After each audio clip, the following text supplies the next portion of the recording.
A dyna ddiwedd y cynnwys sydd yn berthnasol i tygau ffiseg ar yr haen sylfaenol.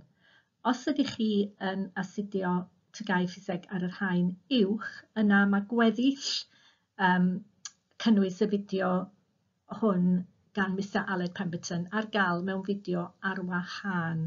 Felly ewch i'r wefan i chwilio am y fideo hwnnw. Felly, yr unig beth i ddweud rwan ydy pob lwc i bawb sydd yn sefyll arholiadau yn yr haf.